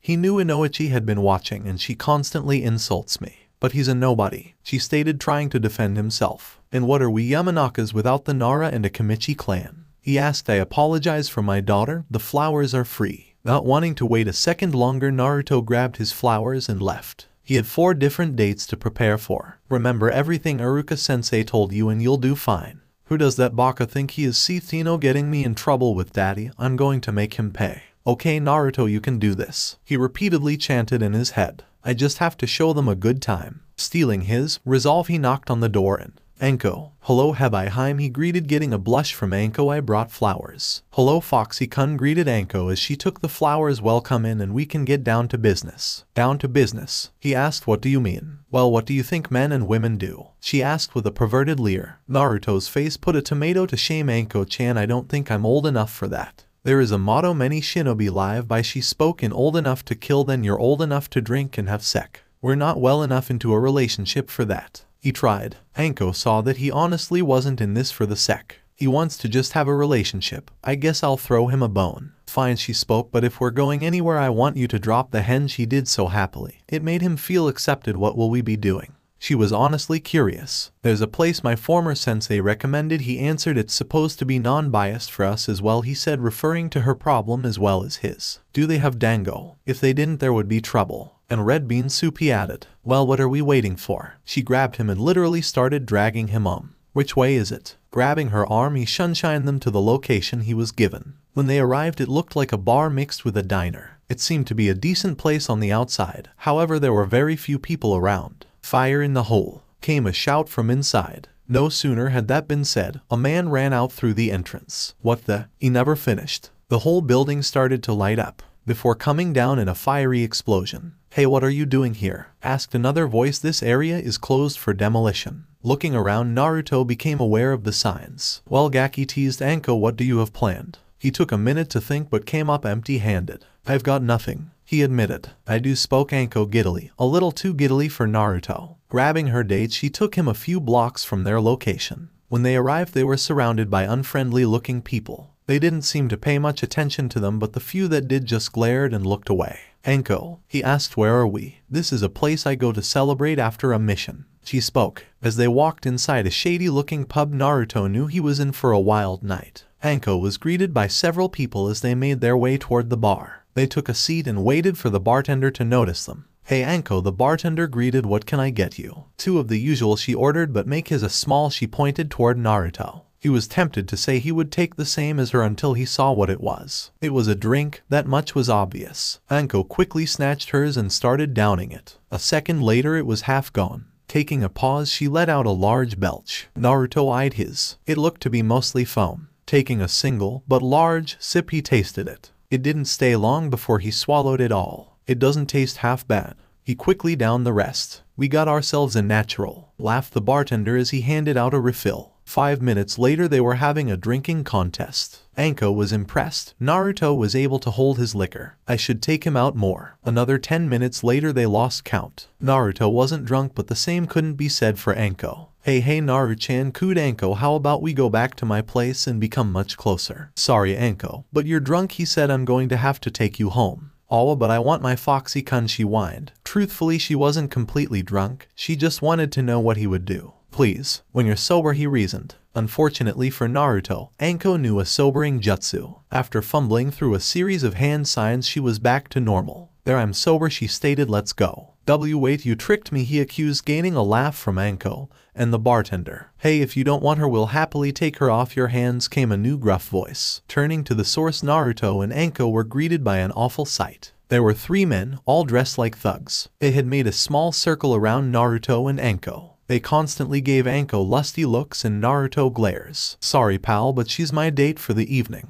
he spoke coldly. "I hope you 3 understand." "I hope you understand, brat," the apparent leader sneered, "that we don't care if she was with the Hokage." Naruto was about to tell them to leave when he saw Anko smile. She has that look on her face. It usually ends up with pain. "Hey Naruto, do you know what would make this evening perfect?" she asked as her smile grew. No, Naruto noticed the bartender lower himself out of sight. "What would?" Taking a sharp kunai, her smile grew. As fast as a ninja, she drove the kunai deep into the shoulder of a stranger. She then tossed the bloodied weapon into the hands of the leader of the trio. The stranger stood and looked toward the couple, then the trio. He spotted the weapon and stood to full height. "This guy has to be 7 feet tall." Letting out a war cry, he dived toward the trio. Bar fight. 20 minutes later, Anko and Naruto were the only ones standing. Even the bartender had jumped in at some point. Anko was happy, exhausted but happy. She got to drink, fight, and even eat some poor sap's food for free. He shouldn't have gotten knocked out so soon, she stated. Naruto wanted to remind her that she was the one that knocked him out but decided against it. The worst part was she sodomized several innocent people with her snakes. "Let me get you home, Behemoth," stated Naruto. They reached her apartment a minute later through Shunshin. They stood there for a full minute. They stared at each other, or in Naruto's case felt her chakra. Deciding not to wait any longer, Anko made the first move. Leaning forward, she gave him a chase kiss. It felt wonderful to Naruto, no matter how short it was. "I had a wonderful evening, Naruto-kun," she stated. "I hope we can do this again soon." She hinted. "So do I," he admitted as she opened her door. He turned to leave but was stopped by a large snake coiled around him. "Come in, Naruto," she ordered while licking a kunai in hand.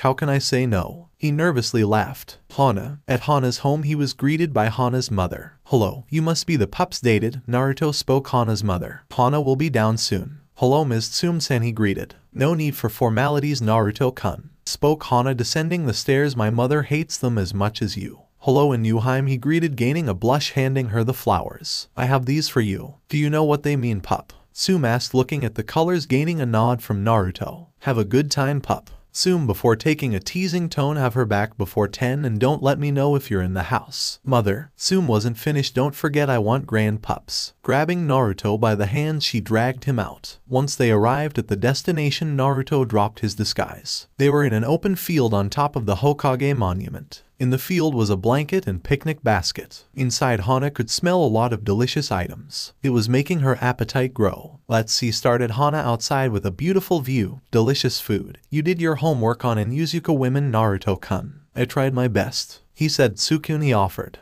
They were Hana's favorite. She was even more impressed when she found he had made them himself. They sat and ate in silence. It was a comfortable silence, but still silent. Hana decided to break it. Naruto-kun, she called, gaining his attention. Where are we? The Hokage monument. He too was glad the silence was broken. This was my first comfort spot, he stated. I still come here to think. Why did we come here instead of your field? Look up, he answered. They sit in the vastness that we know nothing about. They hide from us in the day while staying in plain sight. She saw what he meant. The stars. They're beautiful, she whispered. Yeah, you are, he whispered, thinking she hadn't heard. She did. Naruto, see, can I touch your whiskers? She cautiously asked. Naruto visibly tensed at the request. He didn't let many people touch his whiskers, and the ones he did were rarely. To Naruto that was a very intimate thing. As he thought the request over and over in silence, Hana mistook that as a no. Sorry, I asked, she apologized. Realizing he had been silent too long, he apologized. No, you can touch them, she assured her. It's just ... they are a very sensitive part of me. Really? She knew it was like someone touching the family tattoo on her cheeks. Reaching slowly, she rubbed him. What happened completely shocked her. He purred. Oh my gosh, she mentally squealed. That is so cute. She couldn't contain herself. She playfully tackled him to the ground, knocking his blindfold off. It seemed like she was pinning him, but was in fact hugging him. To her even greater surprise, he flipped her over and pinned her. When she looked him in the eyes, she saw that they were innocent and playful. Like a young pup ... or young kit. Sorry, Naruto, but I like being top.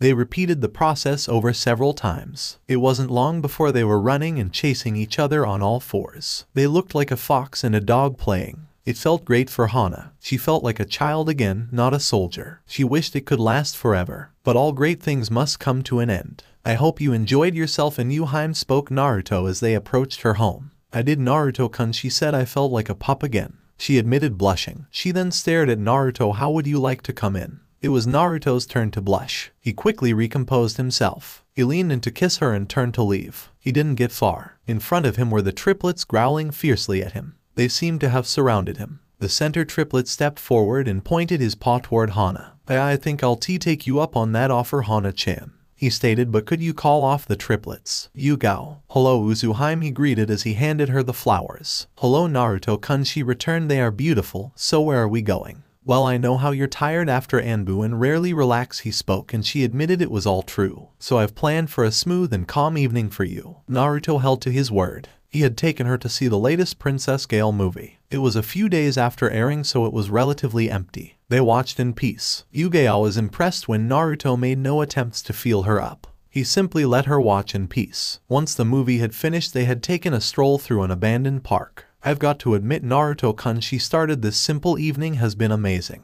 Deciding to take a break, they sat on a bench. He noticed that Yugao would constantly rub her shoulders. Are you okay? He asked. Yugao smiled at his concern. Yes, just a little stiff. I could give you a shoulder rub, he offered, if you don't mind. If you do, I totally understand. She thought the offer over in her head. He seems to want to help. He hasn't made any perverted attempts. I'll trust him. Sure, she answered. Turning so that she wasn't facing him, they began. He started by giving gentle rubs and kneads. These earned groans of pleasure from Yugao. With these encouragements, he added a bit of pressure, and the groans grew louder. Naruto, would you mind adding a little chakra? She requested. I don't mind, but my chakra isn't ... good, he offered. My chakra destroys while my blood heals. Oh, she had forgotten about the fox. I could use that, he offered. Why, your blood? Yes, but... He trailed off. But what? You'll need to take off your shirt. He flinched and brought his hands up for defense. Not the face. Relax. I'm not going to hit you, Naruto, she assured him. I've already taken my shirt off. When did you? He asks. Why? You're wearing a blindfold, she explained. As long as it stays on, then I know you aren't a pervert. Don't worry, he promised, it'll stay on. Pulling out a kunai, he made a small but deep cut on each hand. He let the blood fill his hand before the wound healed. They closed faster now, began to rub around where she felt the tensest. The groans increased further as the blood healed the pain. Naruto-kun, called Yugao. Yes? He asked. Instead of answering, she simply turned toward him. Because of the blindfold, he wasn't aware of the expression on her face. Leaning forward, she gave him a deep kiss. It was a complete surprise to Naruto, but he loved it. Before he knew it, she had knocked him to the ground, removed his blindfold, and some of their clothes. Yugao-chan, he gasped, you're moving a bit too fast. SHH, she shushed him. But Yugao, she silenced him by drawing a kunai and slamming down beside his head. She drew a second one. You were saying? She asked. Nothing. Kurenai. Hello Benihime, he greeted, handing the flowers over. Hell Naruto-kun, she greeted with a smile. What have you planned? I was thinking a nice dinner, he stated. There is a place that makes great seafood. Taking his arm, they shunshined away. They appeared in front of a small, casual restaurant. Hello, I'd like a table for two, requested Naruto. Table for one coming right up. The greeter spoke with a sneer. If you would please follow me, miss. I think you misheard him, spoke Kurenai. He said a table for two, she spoke with emphasis. I'm sorry, miss, but we don't serve. He seemed to think of a right word that. He pointed as if accusing it would be bad for business. I see, spoke Naruto. Time to gather my first bit of fear. Removing his blindfold, he allowed his new eyes to be seen. Seeing the fear in the greeter, he decided to take it up a bit. He allowed his hinge to unravel, slowly for added effect. He gave his best feral smile. It would have made Anko proud. Now about that table, he stated coldly. Tea table for two, coming up. They were quickly seated and abandoned by the greeter. The waiter, after seeing the look, took their orders and disappeared, as he attempted to reapply his disguise, but was stopped. I want the real you, she stated. It was not a request. What do we have here? Came a new voice. Turning to the source, they saw Asuma Sarutobi, son of Hiruzen Sarutobi. Hello Asuma-kusen, she quickly corrected Naruto. This is my friend Asuma, she said, getting a raised eyebrow from Asuma. Nice to meet you, Naruto, he greeted, ignoring Naruto's appearance. You don't mind if I join you, do you? No, great, he said, pulling up a chair before either could answer. It's not as if this is a date, is it? Actually, it is, corrected Kurenai. What Asuma was in total shock. But he. Later Asuma stated Kurenai fiercely, we'd like to enjoy our date. She really hoped he caught the hint. He didn't. How did you two meet? He asked. I'm trying to teach him a bit on Jinjutsu, she answered. Jinjutsu, huh? He thought on it. Wouldn't you prefer ninjutsu? Or even taijutsu? It seemed reasonable with all the chakra and stamina Naruto was said to possess. It was well known from his prank sprees. Actually, I've seen how useful Jinjutsu is firsthand, stated Naruto. For taijutsu, a blade can do a lot more than a punch. I understand the blade part. I use them myself, agreed Asuma, but you usually can't use Jinjutsu in combat without support, time, or focus, reasoned Asuma. But Jinjutsu can usually be easily broken in multiple ways. Yes, but you also can't use a ninjutsu because of allies, surroundings, and even bystanders, countered Naruto. Also, if the Jinjutsu is strong enough or the wielder is skilled enough, then those things are unimportant. True, but Kurenai was upset that Asuma was ridiculing Jinjutsu, her specialty. She was happy that Naruto was defending the art. As she watched the arguments continue, their food arrived, as did Asuma's. When did he order? Asuma then began to light a cigarette. This seemed to irritate Kurenai, which in turn irritated Naruto. If Asuma noticed their expressions, he happily ignored it. Could you please not light that here? Asked Naruto. Asuma took a light look around before speaking. Don't worry, he said, there are no smoking signs. This irritated both Kurenai and Naruto further. Okay, how about this, tried Naruto. Let's make a deal. What kind? If I can prove, right here right now, that Jinjutsu is just as useful as ninjutsu, he thought, then you pay for our dinner. Deal, he agreed, and if not, you pay for my steak and rice. Maggot, stated Naruto. Fear, here I come. What? Asked Asuma, confused. He didn't like Naruto's smile. Is there something squirming in my mouth? You're eating maggots. Asuma looked down at his food. There on his plate were maggots squirming on his food. The food itself looked rancid and had a mixture of various trashes. Realizing what the squirming in his mouth was, he began to vomit. He wasn't able to continue emptying his stomach. It was as if his very mouth had been sealed shut. It didn't stop the puke from filling up. Looking toward Naruto, he saw a deformed face. It seemed to be a meld of fox and a man. The shock was too much for him. Jumping from his seat, he saw that the seat was empty. All of the seats were empty. He did hear a chuckling and felt a piercing sensation in his back. Turning, he saw that it was Naruto. He was holding a kunai that he had lodged deep into Asuma. He continued to twist the blade, drawing out the agony in the jounen. Naruto then raised his hand and made to punch Asuma in the face. Attempting to block, Asuma raised his arms. He never felt the blow come. Opening his eyes, he saw that he was still sitting at the table. Naruto was giving an attempted and failed, innocent look. Kurenai only sat back with a smug expression on her face. What was that about Jinjutsu, Asuma? She asked. Also, I'll have you know we changed our orders. She chuckled. It wasn't cheap.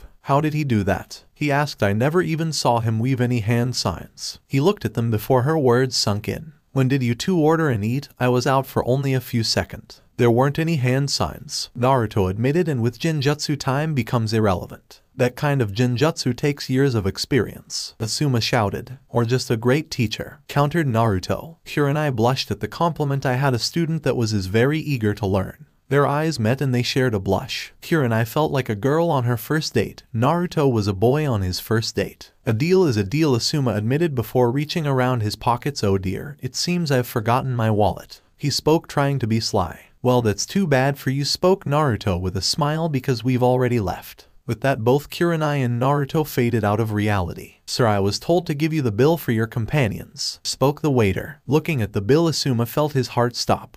She wasn't kidding when she said it wasn't cheap. He looked at his cigarette. If I smoke my whole pack, now will it kill me and keep me from paying? There is only one way to find out. Somewhere in some park, Kurenai and Naruto were sharing a laughing fit. When they regained control of themselves, they began walking toward her apartment. Oh Naruto-kun, that was truly hilarious, she spoke. Where did you learn to do that? I used what you tried to teach me in those scrolls, he explained. I then added a little change. Well, it was amazing, she stated. You taught him not to underestimate Jinjutsu, and I'm sorry he ruined our evening. I'm sorry that he ruined our date, stated Naruto in a sadder tone. It's okay, she assured honestly. Well, I'd feel much better if I could make it up to you, he stated. I know, look that way. He gestured toward the sky. Looking in the direction, she saw something that truly amazed her. A sunset. She watched as the village was illuminated by the setting fireball. It was as if the sun was trapped in a state of orange and crimson perfection. He did this for me, she thought to herself in amazement. The raw beauty was overwhelming. Kurenai couldn't stop the single tear that escaped from her eye. And like that, it was gone. Sorry, I couldn't hold it any longer, panted Naruto. I need more practice. He then saw her tear-stricken face. Oh no, Kurenai-chan.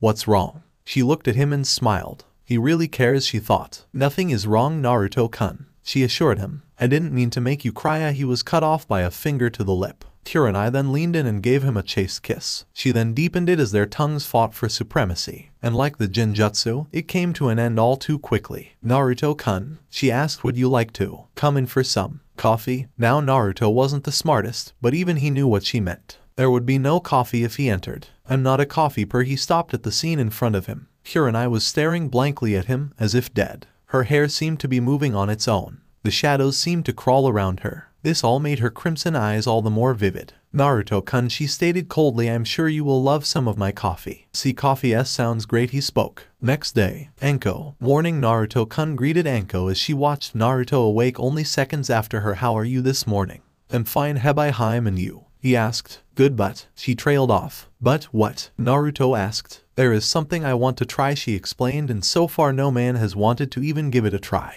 Well, what is it? He asked. I'll prove I'm not like other men, he stated. Oh, you have Foxy-kun, she admitted again and again and again. She snickered. But what I want to try is a jutsu for what we've been doing. Sure, he was open for more of last night. Great, she squealed. Enjoy trouser snake jutsu. Naruto proceeded to stare at Anko. He then made a dash for the front door. Unfortunately, it was blocked by a mass of snakes. The front was blocked and behind was Anko. Only one option left. He jumped out the window. They always run, one of Anko's snakes spoke. Yeah, guess I'll go see how the other dates went. Hana, I'll be getting those grand pups in no time, thought Tsume before noticing the silence. They finally stopped. Finally, cried several members of the family. As the people laid themselves down to sleep, they felt bliss. Time for some well-deserved rest before work. Ring, ring, ring. The alarm clocks went off. It was time to begin another day of work. Several of the family members began to cry. All they wanted was to get some sleep. As Naruto and Hana stepped out of Hana's room, they were greeted by several faces. Tsume, who was looking at Naruto and Hana in great interest. Kiba, who eyed them both in disbelief. Several Inuzuka men in envy. Several Inuzuka women in jealousy. Tsume spoke first. I want to name some of the grand pups. Dobe, shouted Kiba, what are you doing here? He looked at Hana. And with my sister. Hey, don't blame me, spoke Naruto. Blame the triplets. They forced me to stay. The triplets themselves were regretting their actions. They, like all present, didn't get any sleep. Sikkim Akimaru ordered Kiba. Okay, I can't fight him because he's Hana's brother. What can I do? Naruto did what any man would do when faced with his predicament. He ran like the devil was after him. Get back here, Uzumaki roared Kiba. You'll pay for defiling my sister and keeping the clan up all night. I guess I'll go meet the girls, thought Hana. Yugao. When Naruto awoke, he noticed that he was in an empty bed.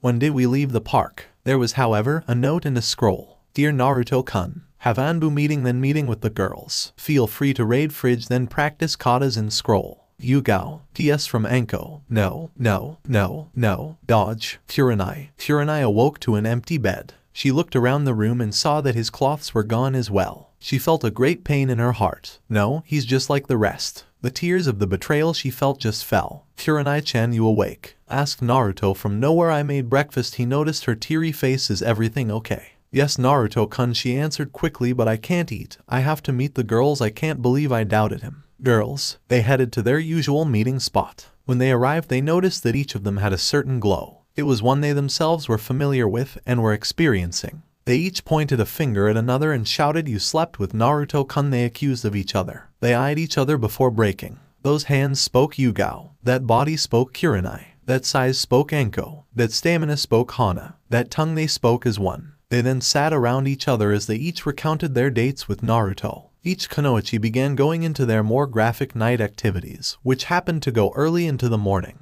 They were interrupted by a cough, 3 to be exact. Hello girls, spoke Hayate eyeing Yugao. We were just wondering why you were sleeping with Naruto, continued Iruka toward Anko, when you are supposed to be Asuma to Kurenai. Dating us. They finished as one. We can explain. They said.